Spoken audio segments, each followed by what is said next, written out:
औज़ुबिल्लाहिमिनश्शैतानिर्रजीम बिस्मिल्लाहिर्रहमानिर्रहीम। आज की वीडियो में हम हज वाले दिन की फ़जीलत और फ़ज़ाइल बयान करेंगे। नबी पाक हज़रत मोहम्मद मुस्तफ़ा सल्लल्लाहु अलैहि वसल्लम से अरफ़ा ज़िल हज के रोज़े के बारे में पूछा गया तो आप सल्लल्लाहु अलैहि वसल्लम ने फरमाया, ये रोज़ा पिछले एक साल और आने वाले एक साल के गुनाहों का कफ़ारा है। अरफ़ा का दिन मग़फ़िरत और गुनाहों से माफ़ी का दिन है। अल्लाह ताला के इनाम और इकराम का दिन है।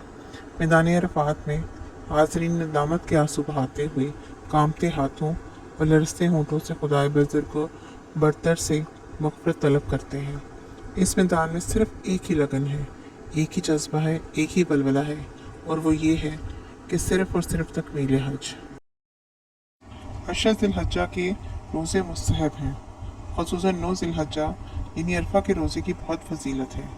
हज़रत अबू कतादा बयान करते हैं, रसूलुल्लाह सल्लल्लाहु अलैहि वसल्लम ने फरमाया, हर माह 3 दिन के रोज़े रखना, एक रमज़ान के बाद दूसरे रमज़ान के रोज़े रखना, ये तमाम उम्र के रोज़े रखने के मुतरादिफ है, और योम अरफ़ा का रोज़ा रखने से मुझे उम्मीद है कि अल्लाह ताला एक साल पहले और एक साल बाद के गुनाह माफ़ फरमा देगा, और मुझे उम्मीद है कि योम आशूरा का रोज़ा रखने से अल्लाह ताला एक साल पहले के गुनाह माफ़ कर देगा।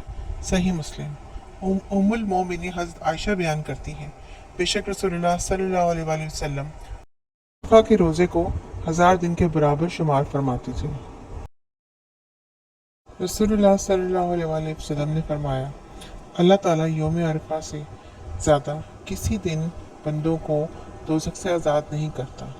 अल्लाह अपने बंदों से करीब होता है और फरिश्तों के सामने अपने बंदों पर फ़ख्र करता है और फरमाता है, ये बंदे किस इरादे से आए हैं।